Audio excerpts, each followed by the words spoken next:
আসসালামু আলাইকুম রহমতুল্লাহি ওয়া বারাকাতুহু। আলহামদুলিল্লাহ ওয়াসসালাতু ওয়াসসালামু আলা রাসূলিল্লাহ বাদ। সুপ্রিয় দর্শক, সবাইকে সাদর আমন্ত্রণ জানাচ্ছি চ্যানেল 24 এর প্রতি সপ্তাহের বিশেষ ইসলামিক আয়োজন নগদ ইসলামিক নিবেদিত শান্তির পথে অনুষ্ঠানের আজকের পর্বে। দর্শক, আজকে আমরা কথা বলবো আল্লাহর হাবিব সাল্লাল্লাহু আলাইহি ওয়াসাল্লামের প্রতি আমাদের ভালোবাসা, নবীজি সাল্লাল্লাহু আলাইহি ওয়াসাল্লামের জন্য আমাদের সম্মান প্রদর্শন কেমন হবে, সুন্নাহের অনুসরণ কেমন হবে। আলোচনার জন্য স্টুডিওতে আমন্ত্রিত হয়েছেন দুজন বিজ্ঞ মেহমান। প্রথমেই রয়েছেন বিজ্ঞ আলমউদ্দিন, ঢাকা বিশ্ববিদ্যালয়ের উর্দু বিভাগের সম্মানিত শিক্ষক মোহতারাম হাফেজ মাওলানা ডক্টর হুসাইনুল বান্না। আসসালামু আলাইকুম রহমতুল্লাহি ওয়া বারাকাতুহু। ওয়ালাইকুম আসসালাম, কেমন আছেন মোহতারাম? জি আলহামদুলিল্লাহ, ভালো আছি। আমাদের সঙ্গে আরও রয়েছেন বিশিষ্ট ইসলামী চিন্তাবিদ, খ্যাতিমান মুফাসসির কোরআন, লেখক, গবেষক মোহতারাম হযরতুল আল্লাহ মাওলানা বেলাল হুসাইন।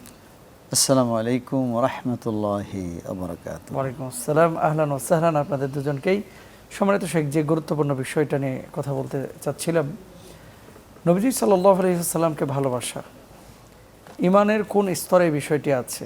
মানে আমরা নবীকে ভালোবাসার কথা সবাই বলি, বিধানটা কি আছে না, যে আল্লাহকে শুধু ভালোবাসছি, আল্লাহকে অনুসরণ করছি, কোরআনকে অনুসরণ করছি, তো একত্ববাদের জন্য এটা যথেষ্ট কি নয়?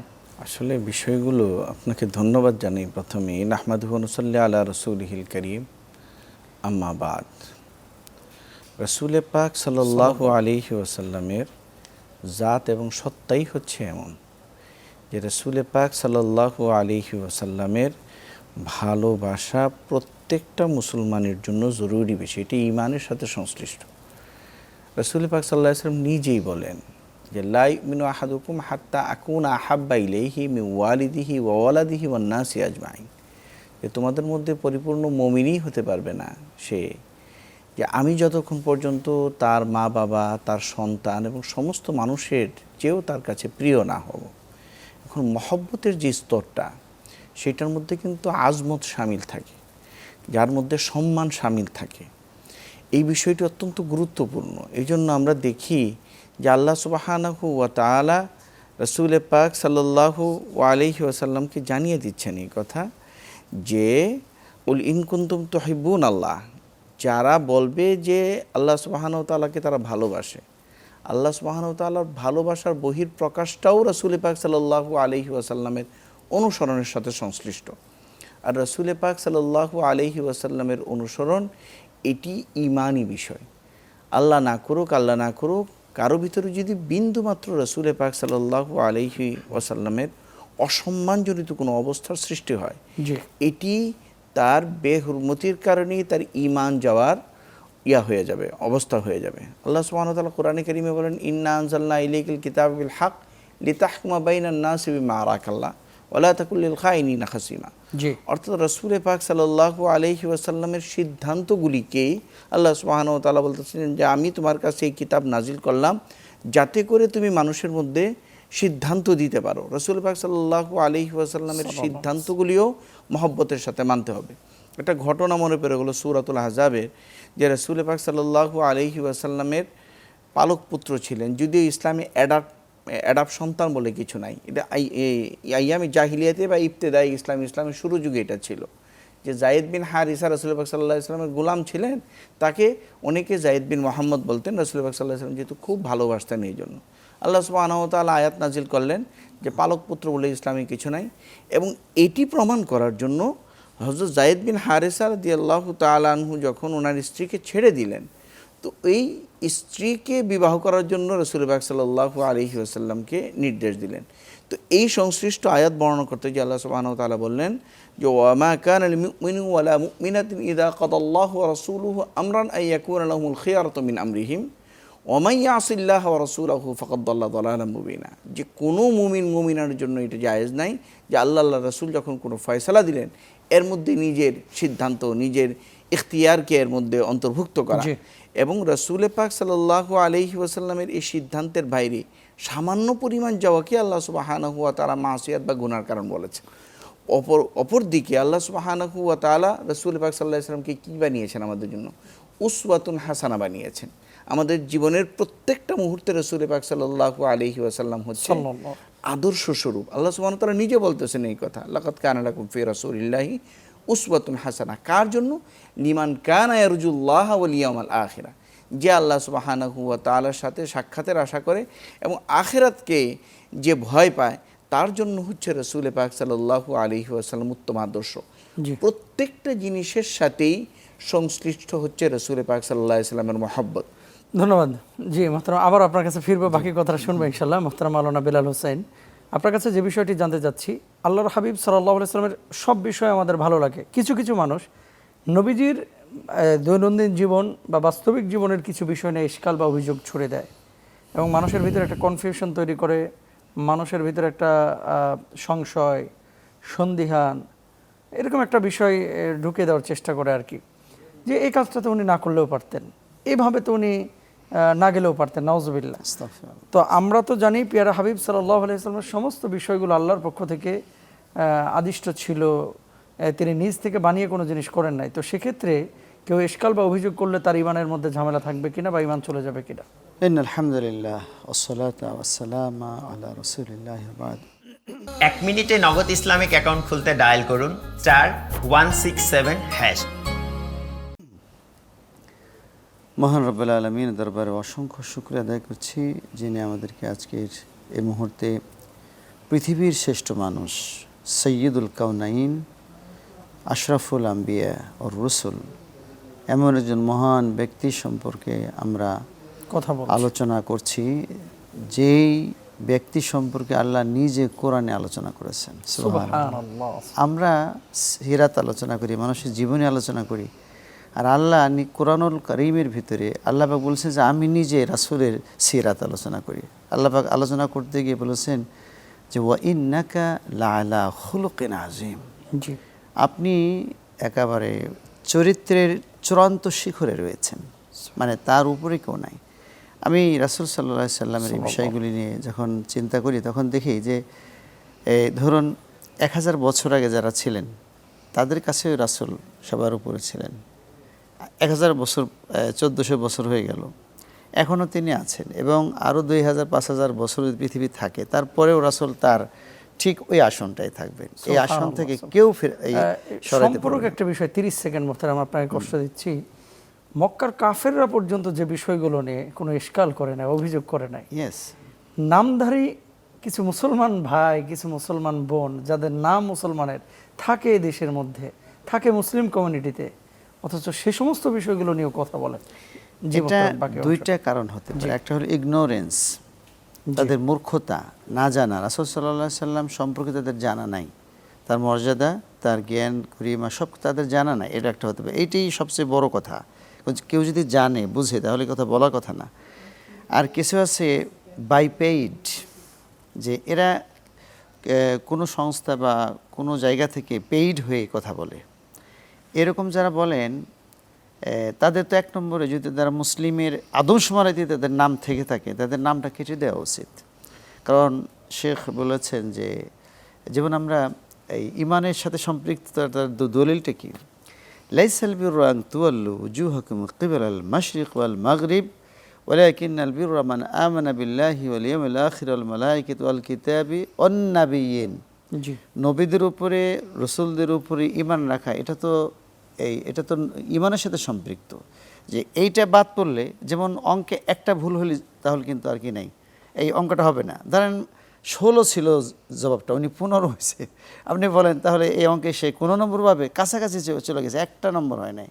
তো ঈমানের যে কয়টি শাখা প্রশাখা রয়েছে, মেন ভাইটাল যেগুলি, এর একটা যদি আপনি এই কবুল না করেন, বিশ্বাস না করেন, তাহলে তার ঈমান থাকবে না।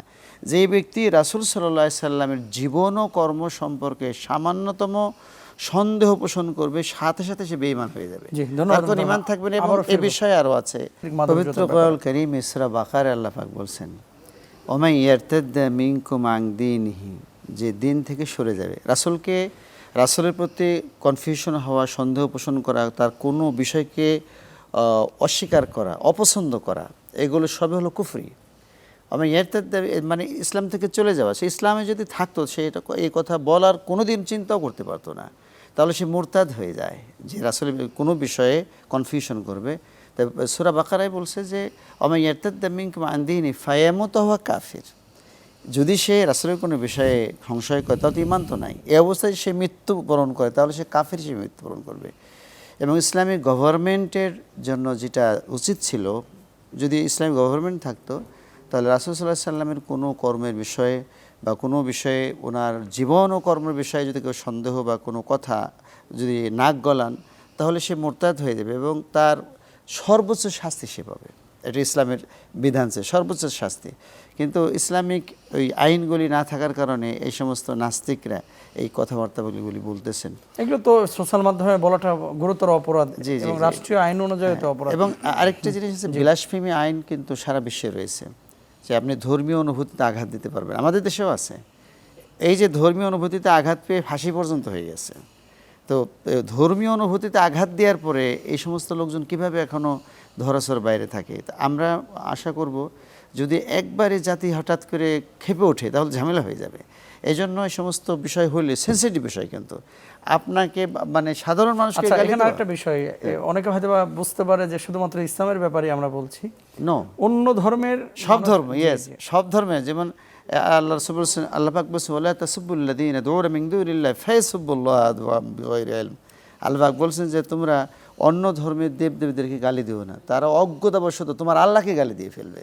এই জন্য ব্লাসফেমি যে আইনটা রয়েছে, কোনো ধর্মের লোক অন্য কোনো ধর্মের ধর্ম যাজক বা তাদের কাউকে গালি দিতে পারবে না। ধন্যবাদ এই সম্রাট। নিয়মটা রয়েছে। ধন্যবাদ সম্মানিত শেখ। মুহতারাম, আপনার কাছে ডক্টর হুসাইনুল বান্না যে বিষয়টি জানতে চাচ্ছি, দাড়িটা আমরা নবীকে ভালোবেসে রেখেছি, টুপিটা নবীজিকে ভালোবেসেই কিন্তু আমরা পরছি, পাঞ্জাবিটাও পরছি। তো এই ধরনের পোশাক আশাকগুলো অনেক সময় অনেক জায়গায় বহির্বিশ্বেও এবং বাংলাদেশের মুসলিম কমিউনিটিতেও কটাক্ষের কখনো কখনো শিকার হতে হয়। তো একজন মুসলিম যিনি নামাজ পড়ছেন সামনের কাতারে, দেখা গেছে তার আব্বা হজও করেছে 2 বার, অথচ দাড়ি টুপি সে সহ্য করতে পারছে না, পাঞ্জাবিটা তার ভাল লাগছে না, কোরআন তেলাওয়াত সকালবেলায় দোকানে বাজতেছে, এটা খুব একটা ভাল লাগছে না, আমরা কালচার থেকে বের হয়ে যাচ্ছি। এরকম চেতনার যে মানুষগুলা, এদের ব্যাপারে ইসলামী শরিয়ার বিধিবিধান কিভাবে বর্তায়? আসলে বিষয়গুলো হচ্ছে কি, যারা এই অর্বাচীনের মতো কথা বলেন বা এই কাজকর্ম যারা অর্বাচীনের মতো প্রকাশ করেন, তারা তো মানবীয় গুণের যেই লেভেলে থাকার দরকার ওই লেভেলে আসলে নাই।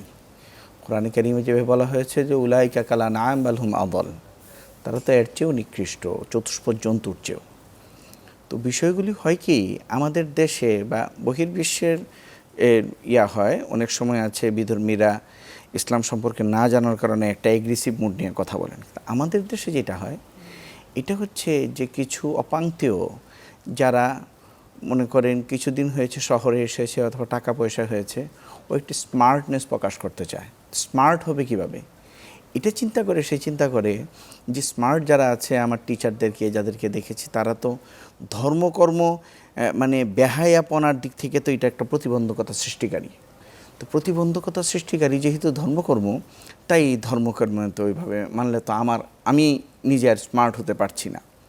তো এর থেকে অনেক সময় আছে আমি দেখেছি ইউনিভার্সিটিতেও অনেক সময় লক্ষ্য করা যায় যে ইয়ং জেনারেশনে যারা আছে তারা সমালোচনা করে বসে, অথবা না জেনে সমালোচনা করে বসে, অন্য জায়গা থেকে শুনে আসছে সেই কথাটি হয়তো কোনো তার বড় ভাই বা তার যে গুরু আছে তার কথাটা শুনে সে প্রভাবিত হয়েছে, সে বেফাস কথা বলে ফেলেছে, অথচ তার ভিতরে কিন্তু এরকম অবস্থা নেই। আমরা যখন তাকে ডাক দিয়ে নিয়ে জিজ্ঞেস করেছি যে তুমি কথাটা কিভাবে বললা, তোমার কি হুঁশ আছে, তুমি কি বুঝতেছো এই কথাটা বললে তোমার ঈমান চলে যাবে বা তুমি মুসলমানের গণ্ডিতে থাকতে পারবে না, তখন আবার বলে যে সরি স্যার, আসলে আমি তো এইভাবেই চিন্তা করে বলি নাই, দেখি যে আসলে এরকমভাবে হয়।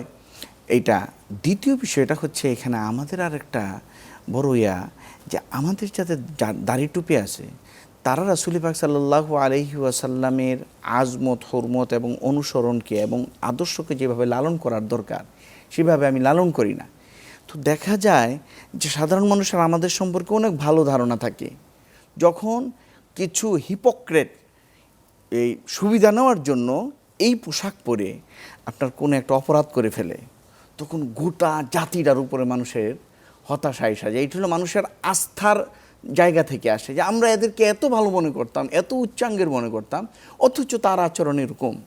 এই দুই কারণেই কিন্তু আসলে এই দাড়ি টুপি সম্পর্কে বা ইসলামী সুন্নাতের যে লেবাস আছে, পোশাক আছে, এই সম্পর্কে মানুষ অনেক সময় নেগেটিভ কথা বলে। জি।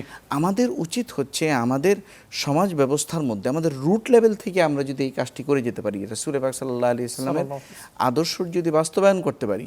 আমাদের এক উস্তাদ ছিলেন, উনি বলতেন যে মিয়া তুমি 2 আঙ্গুল দিয়ে দেখাচ্ছ ও খারাপ, 3টা আঙ্গুল তো বলতেছো তুমি খারাপ। তো আমি যদি আমার নিজেকে রাসূল পাক সাল্লাল্লাহু আলাইহি ওয়াসাল্লামের আদর্শ পরিপূর্ণভাবে বাস্তবায়ন না করতে পারি, তাহলে এই মুখে আশফালনার মুখের কথা দিয়ে আসলে লাভ হবে কি? হযরত ইবনে তাইমিয়া রাহমাতুল্লাহ আলাইহি রাসূল পাক সাল্লাল্লাহু আলাইহি ওয়াসাল্লাম সম্পর্কে যারা আপনার সমালোচনা করেছেন, তাদের সম্পর্কে একটা কিতাবই লিখেছেন প্রায় 300 পৃষ্ঠার, আস-সারিমুল মাসলুল আলা শাতিমির রাসূল। রাসূল পাক সাল্লাল্লাহু আলাইহি ওয়াসাল্লামের সমালোচকদের যে হত্যা হচ্ছে তাদের সর্বোচ্চ শাস্তি, এটি কিন্তু উনি এখানে প্রমাণ করেছেন। তাই আমাদের নিজেদের হাতে আইন না তুলে দিয়ে আমাদের আইনানুগ ব্যবস্থা নেওয়া দরকার। এবং অধিকাংশ জায়গায় দেখা যায় যে আমরা দেখেছি যে রাসূল পাক সাল্লাল্লাহু আলাইহি ওয়াসাল্লামের কাছে যখন বিধর্মী এসে যখন আইন চেয়েছে যে জিনা করেছে এখন হুকুম কী হবে, রাসূল পাক সাল্লাল্লাহু আলাইহি ওয়াসাল্লাম বলছেন তোমার কিতাব নিয়ে আসো, তোমার কিতাব অনুযায়ী কী হবে, ফায়সালা হবে। বাংলাদেশেও আমার যতটুকু পড়াশোনা আমি দেখেছি অধিকাংশ আইনের ক্ষেত্রেই ধর্মীয় দৃষ্টিভঙ্গি দেখা হয়। আমরা যদি ঐক্যবদ্ধভাবে এই বিষয়টি নিয়ে আদালতে যাই, তাহলে দেখা যাবে যে ওই ক্ষেত্রে যিনি বিচারক তিনিও তো আমারই একজন ভাই।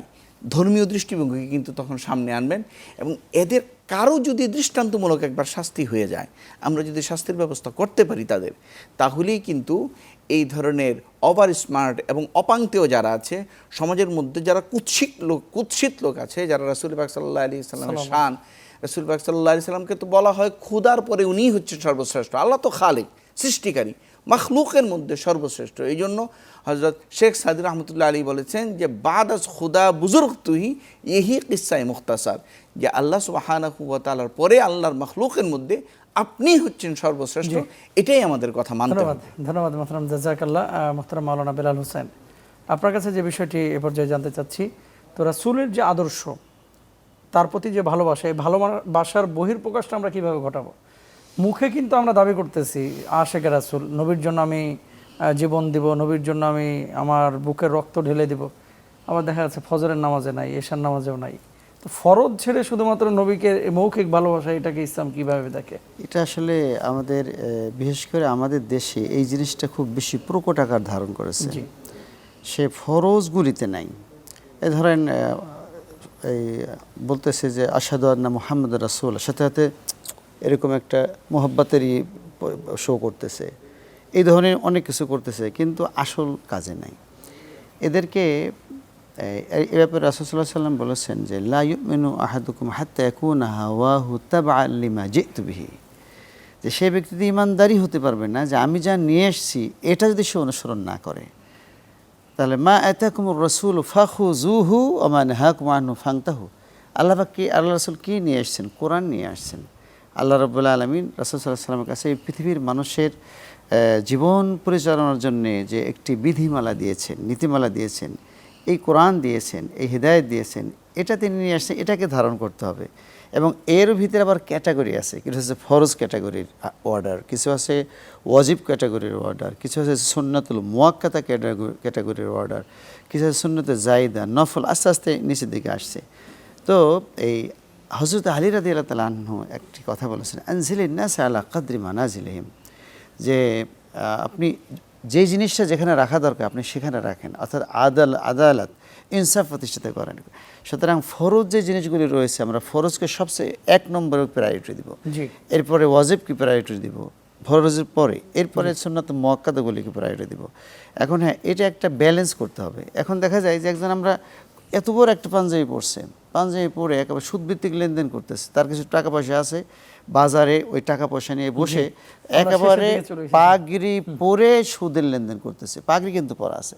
এই লোকটা ইগনোরেন্স কাজ করতেছে, ওই যে বুঝতেছেন না যেটা কত বড় গুনাহ, জঘন্য গুনাহ।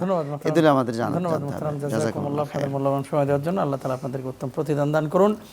প্রিয় দর্শক, আমরা আমাদের জীবনের চাইতে পিয়ারা হাবিব সাল্লাল্লাহু আলাইহি ওয়াসাল্লামকে বেশি ভালোবাসি। মৌখিকভাবেই সেটা আমরা স্বীকার করি না, কার্যক্ষেত্রে এটা আমাদের বাস্তবায়িত করতে হবে। কারণ নবী প্রেম, নবীর প্রতি ভালোবাসা, এটা আল্লাহ সুবহানাহু ওয়া তাআলাকে ভালোবাসার শামিল।